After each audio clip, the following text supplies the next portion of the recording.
गायसनजेननायनिफ्राय दिनैसिम जेनेबा नों गोसोआव थानायनिफ्राय दिनैसिम मा मा नुबोखो मण्डलियाव जुबुलिखौ जे खुंनो मोनबाय उन्दै समनि खोथाखौ सानोब्लाथ' बेखौ गोसोखांथावना सान बे मोनसे जोंनि थाखाय दिनैनि साना रेड लेटार डे आरो मानोथो दिनैनि सानखौ मोननायनि गुबै जाहोनानो जाबाय जोंनि आबौ आबै जोंनि आइ आफा बिथांमोना जदिअ लेखा गोरों नङामोन अब्लाबो बिथांमोननि जिथुनाखि खांनाय हेलौ लोगोफोर बरायबाय नोंथांमोन बयखौबो आंनि नैबे मोनसे गोदान भिडिअ'आव आङो दिनै नोंथांमोननि थाखाय मोनसे गोदान भिडिअ लाबोनो हास्थायदों लोगोफोर जा दिनैनि बे भिडिअ'आनो जागोन जोंहा बर' बेप्टिस्ट कनभेन्सननि सिङाव थानाय जा नैबे बेलगुरि पास्टरेट जियानो जाया मानो बर'बेंग्रा बेप्टिस्ट मण्डलिनि जि 100 बोसोर सेन्टेनारि जुबुलि नैबे हाबाफारियाव आंबो बाहागो लाफैदों आरो बिनिनो आङो एसे नोंथांमोननो भिडिअ दिन्थिनो नाजाबाय आरो लोगोफोर आङो शेयार खालामगोन भिडिअखौ नोंथांमोना आंजों लोगोसे फैफादो आरो नायलांबाय थादो आरोना जोंहा बेयाव मोनसे मोजां हाबाफारि जादों जोंहा माब्लानिफ्राय जानाय नैबे हाबाफारिया आङो दिन्थिलांगोन दे जा 27 डिसेम्बरनिफ्राय जादों आरोना 27, 28, 29 डिसेम्बर नैबेयाव नुदोंना बेनिफ्राय आङो दिनै जोबथा सान 29 डिसेम्बर आङो बेयाव एसे बाहागो लाफैबाय आरो सिंनि नुथायखौ आं एसे दिन्थिलांगोन बर'बेंग्रा बेप्टिस्ट चार्च सेन्टेनारि जुबुलि गायसनजेनदोंमोन 2024 दायो जोंहा 2024 आरोना डिसेम्बर दे लोगोफोर नायलांबाय था एसे हाबलांसै सिङाव दिन्थिलांनो आरो बिथांमोना गोबाव बोसोरनि उनाव मोनसे गोदान इसोर खुलुमसालि न'बो गायसननो हाबाय आरोना बेयावनो प्रग्रामखौ खालामनाय जादों आरो नैथिनै आलासि रिसेपसन खालामग्राफोर बेनिफ्राय आरो नैबे जाहैबाय नैबे नायदो बर'बेंग्रा बेप्टिस्ट चार्च सेन्टेनारि जुबुलिनि नैबेयाव लोगोफोर आङो माखासे डिटेल्स रिपर्टखौ नोंथांमोननो होनो थांगासिनो दे लोगोफोर नै बेफोरखौ थारमाने डनेट होदों आरो ना डनेट खालामदों बेफोरखौ सेन्टेनारि जुबुलिनि नामाव नैबे construction of jubilee milestone memorial of doctor Chandra नार्जारिनि नामाव बेखौ डनेट खालामबाय बिथांनि भुमिधर नार्जारि आरो करुना नार्जारि सानस्रि नार्जारि बिथांमोननि फेमिलिया डनेट खालामबाय आरो बेखौनो जोंहा सेन्टेनारि जुबुलिनि मोनसे मा होनना बुंगोन बेखौ माइलस्टन बेखौ डनेट खालामबाय ओमफ्राय आरो बिथांमोननि खुलुमसालि न'आ नैबेमोन दे पुरानाया बिथांमोना नैबे खुलुमसालि न'आवनो इसोरखौ खुलुमोमोन सिबियोमोन दायोथ' आरो मण्डलिया गोबां न'खर जाबाय परियाल जाबाय सिगाङाव गायसनजेननाय समाव मा होनना बुङो गासै 7 फेमिलिजों गायसनदोंमोन आरो बे मण्डलिखौ ओमफ्राय दायो फैयै फैयै मिथिनो मोनबाय 72 न'खरफोर जाबाय आरो बे मण्डलियाव इसोरनि आशीर्बादजों मण्डलियाबो देरबाय आरो बिदिनो गोबां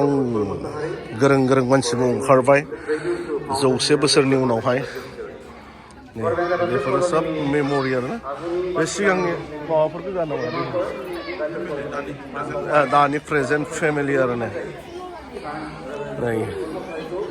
नैबेयाव होदोंना बेफोरो दानि प्रेजेन्ट फेमिलि न'खरफोर आरो ना नैबेयावनो माने मोनफ्रोमबो न'खरनि नैबिदि फट'खौ सेबखांनानै नैबेयाव बिदि होनानै दोनदों आरो ना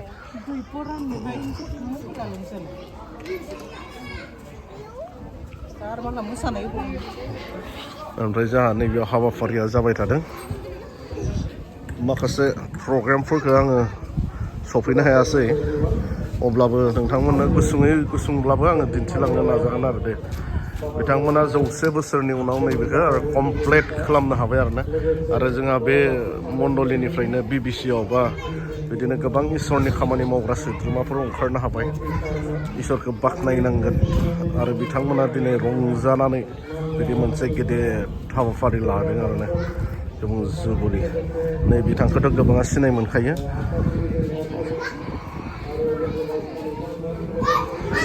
हाबाफारिया नैबेयाव जाबाय थादों नै गोबां मानसि जादों आरोना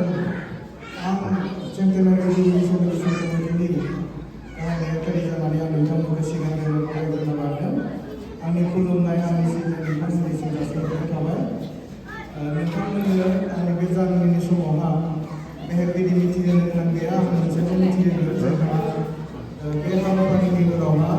नोंथांमोननि थाखाय रेडि खालामनो दोनदों नोंथांमोना जोंनि फालिथाया जोबखांनायनि उनावहा जोंनि गाहाय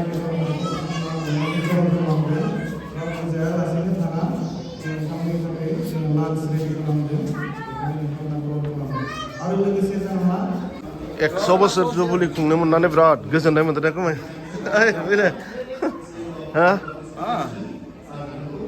दानि मानसिफोराथ' 100 बोसोर जोरा नाथाय जोङो 100 बोसोर जुबुलि मोनदों बेसेबां रंजानाय ना एकदम रंजादों आच्छा मा बुंगोन जेनेबा नोङो बे मण्डलि गायसनजेननायनिफ्राय दिनैसिम जेनेबा नों गोसोआव थानायनिफ्राय दिनैसिम मा मा नुबोखो मण्डलियाव जुबुलिखौ जे खुंनो मोनबाय उन्दै समनि खोथाखौ सानोब्लाथ' बेखौ गोसोखांथावना सान बे मोनसे जोंनि थाखाय दिनैनि साना रेड लेटार डे आरो मानोथो दिनैनि सानखौ मोननायनि गुबै जाहोनानो जाबाय जोंनि आबौ आबै जोंनि आइ आफा बिथांमोना जदिअ लेखा गोरों नङामोन अब्लाबो बिथांमोननि जिथुनाखि खांनाय बिथांमोननि जोथोन लानाय आरो बे बरबेंगेरा मण्डलिनि सुबुंफोरा फरायनायाव बांसिन गोसो होनायखौ जों नुनो मोनो खारन प्रत्येकनि न'खरावनो जों फरायनाय दंमोन दासिमबो दं आरो साख्रि मावनाय न'खरफ्रोमबो न'खरावनो साख्रि मावनाय दं दा बे बिथिंनिफ्राय बरबेंगेरा मण्डलिनि रांखावरिनि बिथिङावनो जा पलिटिकेलनि बिथिङावनो जा फरायनायनि बिथिङावनो जा खोब दावगानाय दिनैनि बे समाव जों बेखौ बुंनो हायो जों गोग्गानो हायो आरो बिनि मुल जिथुनाखि जाहोनानो जाबाय जोंनि आइ आफा बिथांमोननि नाजानाय बिथांमोना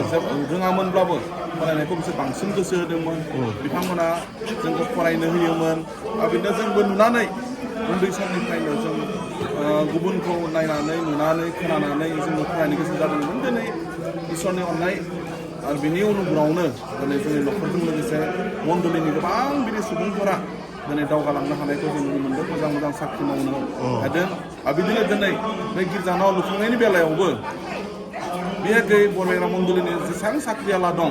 बिथांमोना गोसो मोदोम जिउ होनानै रांखावरिफोरखौ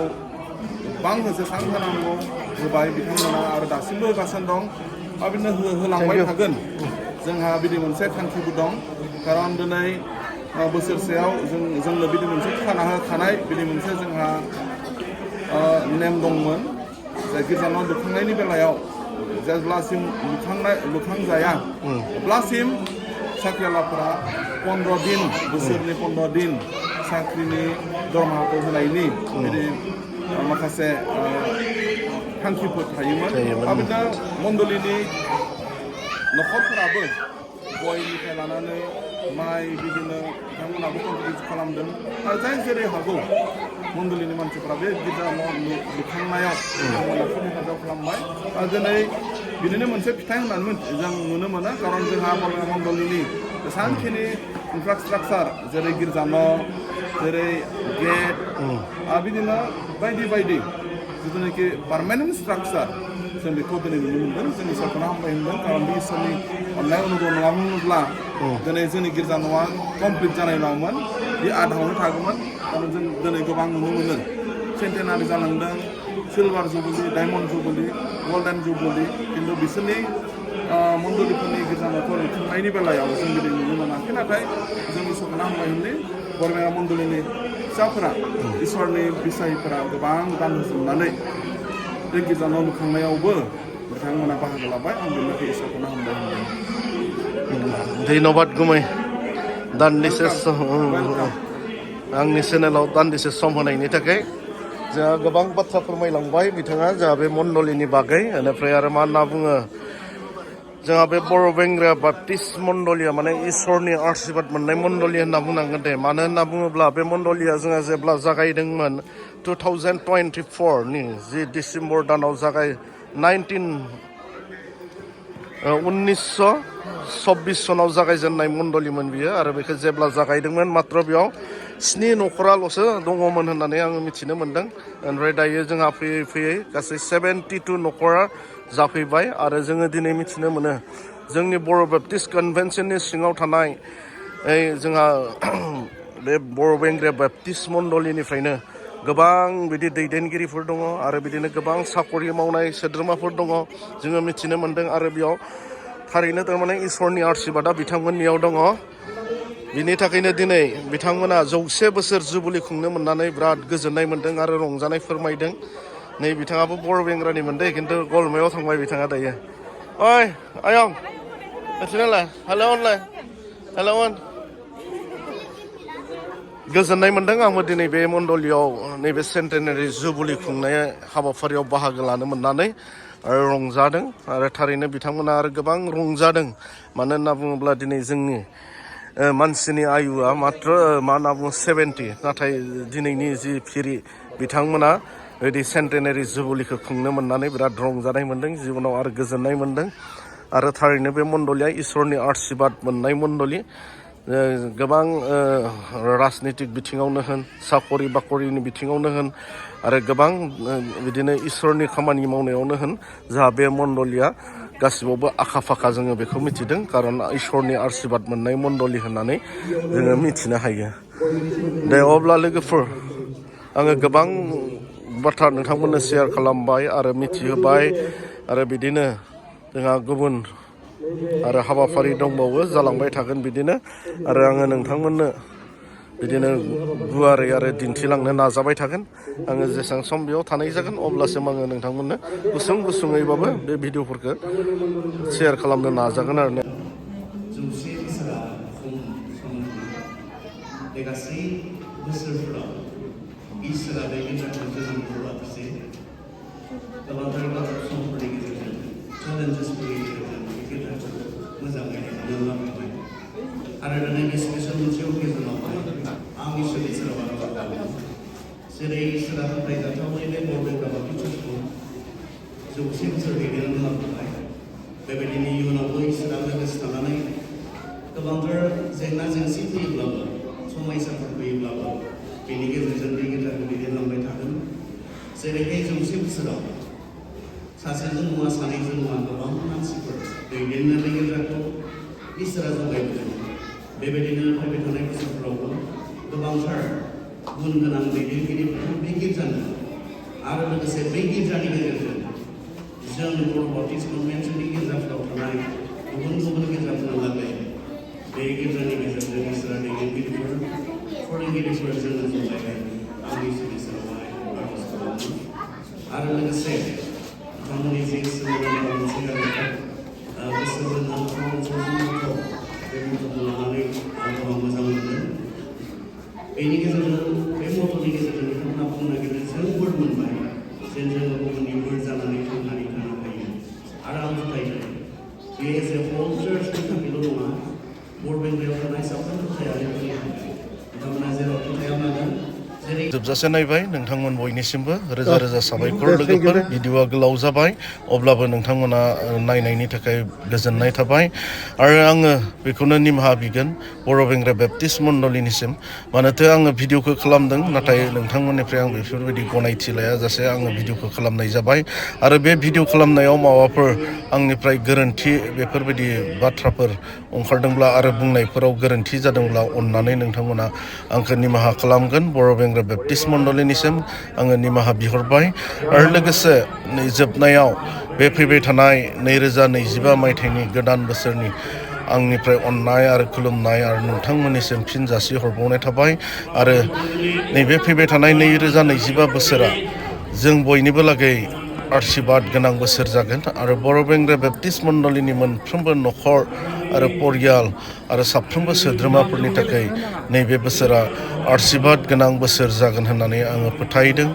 आरो जोबनायाव नोंथांमोन बयनिसिम आरो निमाहा बिनानै आंनि भिडिअखौ एसेयावनो फोजोबबाय। गोजोन्थों।